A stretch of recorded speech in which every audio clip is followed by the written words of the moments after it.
Hello friends, this is Sweety and welcome to learning without burden. तो आज हम करेंगे सीटेट सीडीपी पेपर 1 के कुछ पीवाईक्यू। ये 1 जनवरी का आया हुआ क्वेश्चन है। तो आइए शुरू करते हैं। ठीक है, हालांकि ये पेपर 1 के क्वेश्चन है, लेकिन पेपर 1 का क्वेश्चन कभी पेपर 2 में, कभी पेपर 2 का क्वेश्चन पेपर 1 में आता है। इसलिए अगर आप पेपर 1 के लिए तैयारी कर रहे हैं या पेपर 2 के लिए तैयारी कर रहे हैं, तो आपको ये नहीं सोचना है कि मैं पेपर 1 की तैयारी कर रही हूँ तो मैं केवल पेपर 1 पढ़ूंगी, या मैं केवल पेपर 2 की तैयारी कर रही हूँ तो केवल पेपर 2 ही मुझे पढ़ना है। आपको दोनों पढ़ना है, क्योंकि कभी पेपर 1 का पेपर 2 में और पेपर 2 का पेपर 1 में क्वेश्चन आ जाता है। और आपको सीडीपी, लैंग्वेज 1, लैंग्वेज 2 के पेडागोजी, ये इतनी चीजें जो है ये पेपर 1 और पेपर 2 के लिए सेम सिलेबस है। ठीक है, तो आइए शुरू करते हैं। ये हमारा फर्स्ट क्वेश्चन है।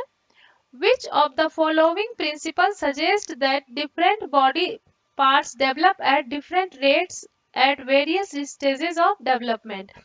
कह रहा है कि कौन सा जो डेवलपमेंट का जो प्रिंसिपल है, डेवलपमेंट का जो सिद्धांत है, वो कौन सा सिद्धांत ये कहता है कि डिफरेंट बॉडी पार्ट जो है वो डिफरेंट रेट से डेवलप करता है। ठीक है, देखते हैं option. Development is unidimensional. Development जो है वो यूनी डायमेंशनल नहीं होता है, वो मल्टी डायमेंशनल होता है। ठीक है, डेवलपमेंट क्या होता है हमारा? Multi dimensional. Development multi dimensional. उसके बाद कह रहा है कि डेवलपमेंट इज यूनी डायरेक्शनल। ये यूनी डायरेक्शनल नहीं होता, ये मल्टी डायरेक्शनल होता है। ठीक है, मल्टी डायरेक्शनल। Multi directional. फिर कह रहा है development is a discontinuous process. Discontinuous नहीं होता है, डेवलपमेंट जो है हमारा वो कॉन्टिन्यूअस प्रोसेस होता है। Direction of development is proximo distal and cephalocaudal. ये सही चीज है, ये डेवलपमेंट का एक प्रिंसिपल है। डेवलपमेंट जो है वो प्रोक्सिमो डिस्टल होता है और सेफेलोकॉडल होता है।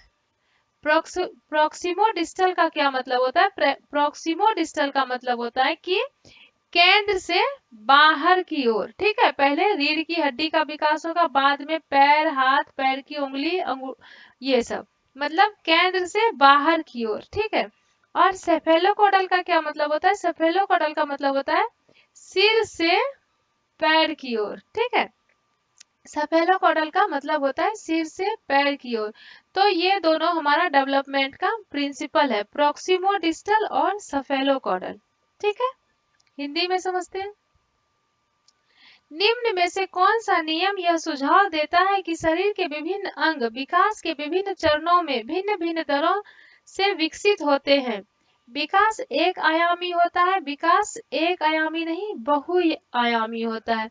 विकास एक दिशाई होता है, एक दिशाई भी नहीं होता है। विकास एक असतत प्रक्रिया नहीं है, विकास एक सतत प्रक्रिया है, कंटिन्यू प्रोसेस है। ठीक है, विकास की दशा अधोगामी एवं शीर्षगामी है। ये एक प्रिंसिपल है, ये डेवलपमेंट का प्रिंसिपल है कि सिर से पैर की ओर होता है और सेंटर से बाहर की ओर होता है। ठीक है, सेंटर से बाहर की ओर होता है, ये डेवलपमेंट का एक प्रिंसिपल है। ठीक है, नेक्स्ट देखते हैं। Which of the following statement is correct? Developments. Children's development takes place in a socio-cultural context. ये बिल्कुल सही बात है। चिल्ड्रन का जो डेवलपमेंट है वो सोशियो कल्चर कॉन्टेक्स्ट में होता है। बच्चा जैसे समाज में रहेगा, बच्चा वैसा ही होगा, उसका डेवलपमेंट वैसा ही होगा। Childhood is a period that can be divided into 10 distinct stages. 10 distinct stages में चाइल्डहुड डिवाइड नहीं होता है। Children's thinking is not influenced by social interaction. ये गलत बात है, सोशल इंटरेक्शन से बच्चे के थिंकिंग पे प्रभाव पड़ता है। ठीक है, children's development is solely determined by genetic. Genetic का मतलब हुआ हेरिडिटी। ये सिर्फ हेरिडिटी से नहीं डिटरमाइन होता, ये हेरिडिटी इनटू इन्वायरमेंट होता है। ये हेरिडिटी और इन्वायरमेंट का प्रोडक्ट होता है। ठीक है, तो सही आंसर हो गया कि children's development takes place in a socio cultural context. ठीक है, हिंदी में समझते हैं। निम्न में से कौन सा कथन सही है? बच्चों का विकास एक सामाजिक सांस्कृतिक परिप्रेक्ष्य में होता है। बिल्कुल सही बात है। 10 भिन्न अवस्थाओं में बचपन को क्या पूरी लाइफ को भी नहीं बांटा गया है। बच्चों की सोच सामाजिक अंतःक्रिया से प्रभावित नहीं होती है, प्रभावित होती है। बच्चों का विकास केवल अनुवांशिकता पर आधारित नहीं होता है, अनुवांशिकता और पर्यावरण पर आधारित होता है। ठीक है। The process of predetermined unfolding of genetic disposition is called, ये जो है प्रीडेटरमाइंड अनफोल्डिंग जेनेटिक डिस्पोजिशन, इसका मतलब ये हुआ कि पियाजे ने कहा है कि बच्चा जो जन्म लेता है वो जन्म के समय ही उसके पास सारा गुण होता है, उसको जीन से सब कुछ मिला हुआ होता है, बस वो समय के साथ अनफोल्ड होता है। ठीक है, जैसे कि बच्चा जब जन्म लेता है तब वो चलता नहीं है, तब वो बैठता नहीं है, तब वो दौड़ता नहीं है, लेकिन ये उसके अंदर, शरीर के अंदर ये जीन से गुण लेके वो आता है कि एक उम्र होने के बाद वो बैठेगा, फिर बड़ा होगा तो खड़ा होगा, फिर दौड़ेगा। ये सब गुण वो अपने माँ बाप से ही हेरिडिटी में लेकर आता है, जो समय के साथ अनफोल्ड होता है। ठीक है, तो इस प्रोसेस को उसके माँ बाप से लिया गया गुण, हेरिडिटी से मिला हुआ गुण जो समय के साथ अनफोल्ड होता है, उसको पियाजे ने मैच्योरेशन कहा है। उसको मैच्योरेशन ही कहा जाता है, लेकिन इसका यूज पियाजे ने किया है। पियाजे ने कहा है कि बच्चा जो माँ बाप से गुण लेकर आता है, वो जो समय के साथ अनफोल्ड होता है, उसको मैच्योरेशन कहते हैं। ठीक है, ये एडेप्टेशन नहीं है, एडेप्टेशन एकोमोडेशन और एसिमिलेशन का, एकोमोडेशन और एसिमिलेशन को मिलाकर एडेप्टेशन बनता है। लर्निंग भी ये नहीं है, ये सोशलाइजेशन भी नहीं है। समय के साथ जो जेनेटिक गुण अनफोल्ड होता है उसको मैच्योरेशन कहते हैं। ठीक है, आनुवांशिक विन्यास से पूर्व निर्धारित रूप से प्रकट होने की प्रक्रिया कहलाती है। समय के साथ जो अनफोल्ड होता है वो परिपक्वता कहलाता है। अनुकूलन ये नहीं है, अधिगम भी नहीं है, समाजीकरण भी नहीं है। ठीक है, नेक्स्ट देखते हैं। Dash is a primary and dash is a secondary agent of socialisation. तो फैमिली जो है वो हमेशा प्राइमरी होता है और स्कूल जो है वो हमेशा सेकेंडरी होता है। ठीक है, इस चीज को आप याद रखिएगा, इसको बहुत घुमा फिरा के भी पूछा जाता है, लेकिन ये चीज हमेशा याद रखना है कि फैमिली हमेशा प्राइमरी एजेंट होता है और स्कूल हमेशा सेकेंडरी एजेंट होता है सोशलाइजेशन का। फैमिली कभी सेकेंडरी नहीं होगा, स्कूल कभी प्राइमरी नहीं होगा और मीडिया नेबरहुड भी नहीं होगा। समाजीकरण और का प्राथमिक और सामाजिक द्वितीयक कारक है। परिवार हमेशा प्राथमिक और विद्यालय हमेशा द्वितीयक होता है। ठीक है, यह चीज याद रखिएगा, परिवार हमेशा प्राथमिक और विद्यालय हमेशा द्वितीयक कारक होता है समाजीकरण का, क्योंकि बच्चा पहले परिवार में ही बड़ा होता है ना, पैदा लेता है, परिवार में बढ़ता है, तो पहले उसका समाजीकरण परिवार में होता है, बाद में उसका समाजीकरण स्कूल में होता है। According to Lawrence Kohlberg, what is the primary basis of 7-8-year-old children's moral decision? 7-8 साल का जो बच्चा है, ये इसका जो मॉरल डिसीजन होता है वो किस पे बेस्ड होता है? ठीक है, ये पनिशमेंट एंड ओबीडियंस पे बेस्ड होता है। ठीक है, लॉरेंस कोलबर्ग के अनुसार 7 से 8 साल का बच्चा जो डिसीजन लेगा उसका मॉरल डिसीजन पनिशमेंट और ओबीडियंस पे बेस्ड होगा। ये 3 लेवल का फर्स्ट स्टेज है, फर्स्ट स्टेज है बच्चे का ओबीडियंस एंड पनिशमेंट। ठीक है, इसमें क्या है, बच्चा जो है पहले, जब वो पहला स्टेज में होता है, 7-8 साल का बच्चा जो होता है वो कोई काम अगर करता है तो सिर्फ पनिशमेंट से बचने के लिए करता है या आज्ञा का पालन करने के लिए करता है। उसके लिए सही गलत कुछ नहीं होता है, जिस बात के लिए सजा मिलती है वो बात उसके लिए गलत होता है। ठीक है, मान लीजिए कोई बच्चा पेंसिल चुरा कर लाता है और उसके घर में उसको कोई ये उसके लिए पनिशमेंट नहीं दे रहा, उसके लिए डांटता फटकारता नहीं है, तो उसके लिए वो गलत नहीं होता है। अगर उसके माँ बाप उसको कुछ ऐसी चीजों के लिए आज्ञा देते हैं जो गलत है, तो उसको पता नहीं होता है। तो इस उम्र के बच्चे के लिए मॉरलिटी कुछ नहीं होता, उसको कुछ भी नहीं पता होता है क्या सही है क्या गलत है। वो काम सिर्फ पनिशमेंट से बचने के लिए करता है और आज्ञा पालन करने के लिए करता है। ठीक है, ये फर्स्ट स्टेज है। लॉरेंस कोल्बर के अनुसार 7-8 वर्षीय बच्चों में नैतिक निर्णय लेने का आधार क्या है? नैतिक निर्णय लेने का अधिकार आधार जो है वो आज्ञा और दंड पालन। आपने कोल्बर की थ्योरी पढ़ी होगी। ये कोल्बर की थ्योरी में 3 लेवल होते हैं। एक कन्वेंशनल जो होता है इसका मतलब होता है परंपरा के साथ। एक होता है प्री कन्वेंशनल मतलब परंपरा के पहले। इसमें वो समाज के नियम के अनुसार चलता है, ठीक है। इसमें समाज के नियम के का उसको पता नहीं होता है। और इसमें वो तीसरा जो लेवल होता है वो है पोस्ट कन्वेंशनल। इसमें जो है वो परंपरा से ऊपर उठकर सोचता है, ठीक है। ये पहला लेवल है, ये दूसरा लेवल है, ये तीसरा लेवल है। और हर लेवल में 2 स्टेज है। हर लेवल में 2 स्टेज है, फर्स्ट, सेकंड, थर्ड, 4, 5, 6। तो ये पहले स्टेज का जो बच्चा होता है वो ओबीडियंस एंड पनिशमेंट वाले स्टेज में होता है। वो कोई भी काम पनिशमेंट से बचने के लिए करता है या आज्ञा पालन के लिए करता है, ठीक है।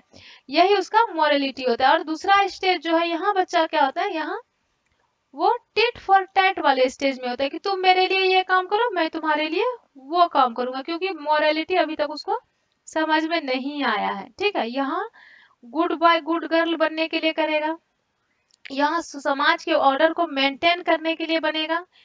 यहाँ पर क्या करेगा, अगर उसको समाज का कोई नियम तोड़ना है समाज की भलाई के लिए तो वो उस नियम को तोड़ देगा। और 6th स्टेज में क्या होता है, अगर समाज की भलाई के लिए बहुत बड़े पॉपुलेशन को बचाने के लिए उसको अगर खुद की जान देनी पड़े तो वो खुद की जान भी देगा। Seriation in Jean Piaget's theory refers to. Seriation का मतलब क्या होता है? जीन पियाजे की थ्योरी में सीरिएशन का क्या मतलब होता है? तो जीन पियाजे की थ्योरी आपको पता है, जीन पियाजे ने 4 स्टेज बताए।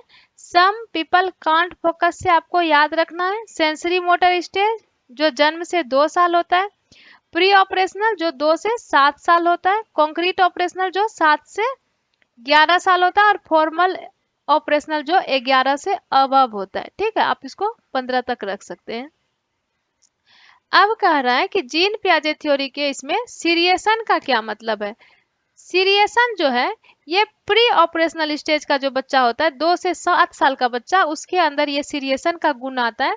सीरिएशन का मतलब होता है कि बच्चा किसी भी चीज को बढ़ते क्रम में या घटते क्रम में लगा लेगा, लेकिन उसको वो सिर्फ एक ही एस्पेक्ट देख पाएगा। अगर वो लंबाई देखेगा तो सिर्फ लंबाई देखेगा, चौड़ाई देखेगा तो चौड़ाई देखेगा। तो बच्चा जो किसी चीज को बढ़ते क्रम में या घटते क्रम में लगा लेता है, डिसेंडिंग या असेंडिंग ऑर्डर में लगा लेता है, उसी को क्या बोलते हैं? उसी को बोलते हैं सीरिएशन, ठीक है। जीन पियाजे की थ्योरी में उसी को क्या बोलते हैं? सीरिएशन बोलते हैं। तो ऑप्शन देखते हैं। The ability to order objects based on one dimension, for example length. सिर्फ लंबाई के आधार पर वो चीजों को सीरिएशन में लगा लेता है, तो यही है सीरिएशन। सीरिएशन का मतलब कि वो किसी चीज को बढ़ते क्रम में या घटते क्रम में लगा लेगा, ठीक है। नेक्स्ट, इसी को पहले हिंदी में करते हैं, नहीं इसका बाकी ऑप्शन भी समझते हैं। The ability to take the perspective of others, दूसरे का पर्सपेक्टिव समझ सके, इसको सीरिएशन नहीं बोलते हैं। A narrative form of thinking as used in story telling, इसको भी सीरिएशन नहीं बोलते हैं। The ability to spatially map, इसको भी सीरिएशन नहीं बोलते हैं। सीरिएशन किसको बोलते हैं? सीरिएशन बोलते हैं जब बच्चा किसी चीज को बढ़ते क्रम या घटते क्रम में लगा लेता है, जो प्री ऑपरेशनल एज का बच्चा कर पाता है। जीन पियाजे के सिद्धांत में क्रमबद्धता किस संदर्भ में प्रयोग हुआ है? वस्तुओं को किसी एक आयाम जैसे लंबाई या तो लंबाई देखेगा तो बस लंबाई देखेगा, चौड़ाई देखेगा तो बस चौड़ाई देखेगा, वो एक ही एस्पेक्ट देख पाएगा। और किसी भी चीज को क्रम में लगा लेना, इसी को कहते हैं पियाजे के उसमें क्रमबद्धता, सीरिएशन, मतलब वो बढ़ते क्रम और घटते क्रम में लगा लेगा। दूसरों का परिप्रेक्ष्य लेने की क्षमता ये नहीं है। चिंतन का वर्णनात्मक रूप जैसा कहानी कथन में होता है, ये भी ये नहीं है। स्थानों जैसे अपने विद्यालय का स्थान की या मानचित्रण करने की क्षमता, ये भी ये नहीं है। 7th देखते हैं।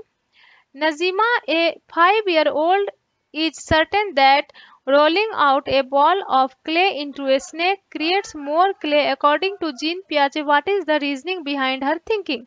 नजीमा एक 5 साल की लड़की है जो कहती है कि जब एक क्ले है, ये गोला के रूप में एक क्ले है, इसी को दबा करके जब इसको सांप का आकार दे दिया जाता है तो वो कहती है कि इसमें ज्यादा क्ले है। ठीक है, इसका मतलब क्या है? इसका मतलब यह है कि वो डिसेंट्रेशन नहीं कर पाती है। इसका मतलब यह है कि वो उसके अंदर भी विकेंद्रीकरण का गुण नहीं आया है क्योंकि वो प्री ऑपरेशनल स्टेज में है और उसके अंदर सेंट्रेशन है। सेंट्रेशन के कारण बच्चा क्या होता है, जो बच्चा प्री ऑपरेशनल में एज होता है, प्री ऑपरेशनल एज जो होता है जो कि हमारा 2 से 7 साल का होता है प्री ऑपरेशनल, ये देखिए 2 से 7 साल प्री ऑपरेशनल और वो 5 साल की बच्ची है तो वो 2 से 7 साल के बीच है, यानी कि प्री ऑपरेशनल एज में ही है। तो ऐसे जो बच्चे होते हैं वो क्या करते हैं, डिसेंट्रलाइज नहीं कर पाते, वो ये नहीं सोच पाते हैं कि इसको ही अगर बड़ा आकार दे दिया गया तो चीज उतना ही है। इस चीज को 5 साल का बच्चा नहीं समझ पाता। इस गुण को कहते हैं सेंट्रेशन, मतलब वो डिसेंट्रेशन नहीं कर पा रहा है। अगर 1 ही लीटर पानी को इतने लंबे बर्तन में रख दे और उसी पानी को फिर इस चौड़े बर्तन में रख दे, सेम ही पानी है, वो नहीं समझ पाएगा कि सेम पानी है, उसको लगेगा इसमें ज्यादा पानी है।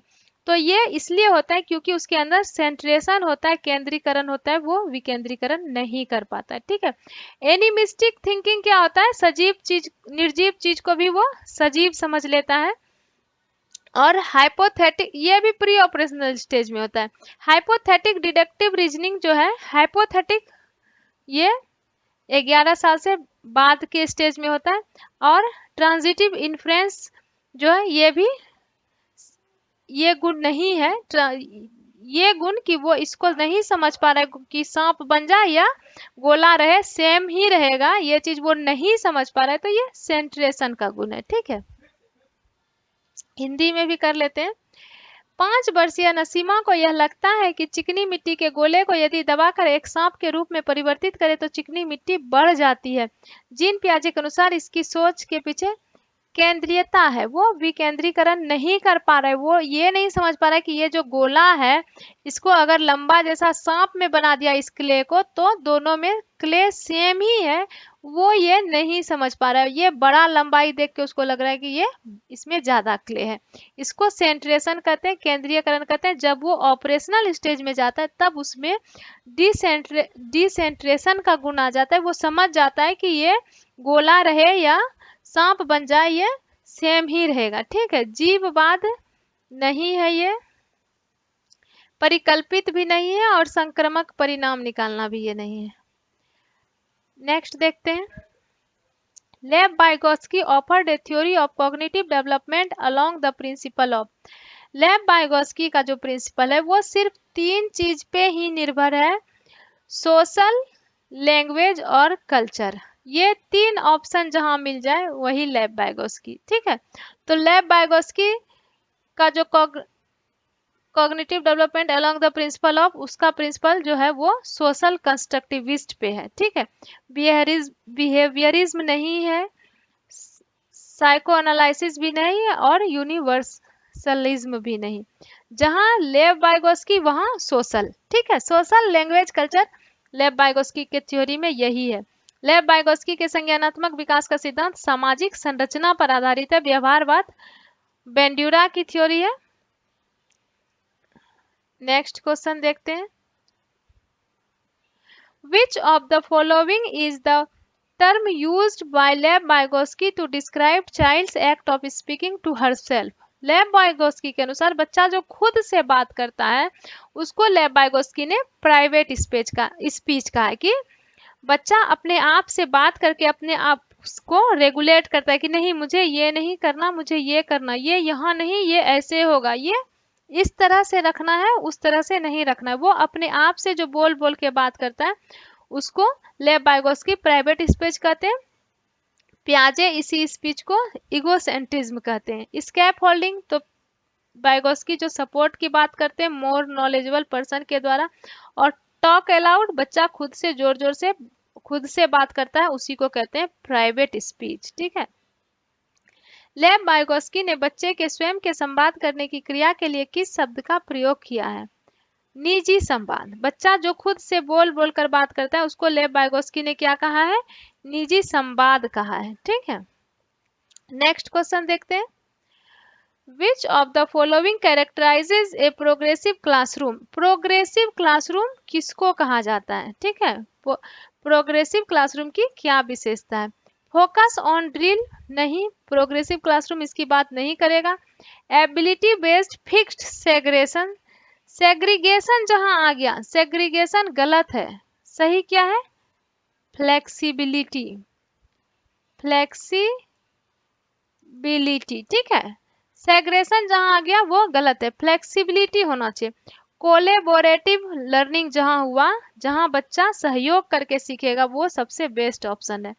यूज फॉर रिवार्ड, रिवार्ड और पनिशमेंट की बात प्रोग्रेसिव क्लास में रूम में नहीं होती है, ये बिहेवियरिज्म कहते हैं, बिहेवियरिज्म कहते हैं। पनिशमेंट और रिवार्ड से बच्चा पढ़ता है। लेकिन कंस्ट्रक्टिविस्ट प्रोग्रेसिव क्लासरूम जो है वो कोलेबोरेटिव लर्निंग को बढ़ावा देता है कि बच्चे ग्रुप में ज्यादा सीखते हैं। एक प्रगतिशील कक्षा की निम्न में से कौन सी विशेषता है? ड्रिल और अभ्यास पर जोर देना नहीं है। योग्यता आधारित अस्थायी अलगाव नहीं करना है कि जो तेज बच्चा उसको अलग ग्रुप में बैठा, जो कमजोर बच्चा उसको अलग ग्रुप में बैठा, ऐसा नहीं करना है, सबको मिला के चलना। अगर हम ग्रुप भी बनाएंगे तो वो योग्यता आधारित एबिलिटी बेस्ड नहीं होगा, वो हेट्रोजीनस ग्रुप होगा। अगर ग्रुप बनाएंगे तो उसमें एक तेज बच्चा रखेंगे तो एक कमजोर बच्चा रखेंगे। ठीक है। ऐसा ग्रुप बनाएंगे। ऐसा ग्रुप नहीं बनाएंगे कि सब तेज बच्चा को एक जगह रख देंगे और सब कमजोर बच्चा को एक जगह रख देंगे, ऐसा नहीं करेंगे। योग्यता के आधार पर नहीं करेंगे ग्रुप। ग्रुप अगर बनाएंगे तो तेज कमजोर को मिला के ग्रुप बनाएंगे, ये नहीं कि एक जैसा सब कमजोर बच्चा का अलग ग्रुप, सब तेज बच्चा का अलग ग्रुप, ऐसा नहीं करेंगे। ठीक है। सहयोगिता पूर्ण अधिगम, ये सबसे सही आंसर है, ये सबसे पॉजिटिव आंसर है। पुरस्कार और दंड, इसकी बात बिहेवियरिस्ट करते हैं, कंस्ट्रक्टिविस्ट इसकी बात नहीं करते। और हमारा जो एजुकेशन है वो संरचनावाद को फॉलो करता है। एनसीएफ 2005 जो है वो कंस्ट्रक्टिविज्म को फॉलो करता है। ठीक है। तो होप कि आपको सारे क्वेश्चंस के कॉन्सेप्ट क्लियर हुए होंगे। अगर सारे क्वेश्चन के कॉन्सेप्ट क्लियर हुए तो वीडियो को लाइक करिए, अपने फ्रेंड्स के साथ शेयर करिए, और अगर अभी तक चैनल को सब्सक्राइब नहीं किया है तो चैनल को सब्सक्राइब कर लीजिए। ठीक है। बाय।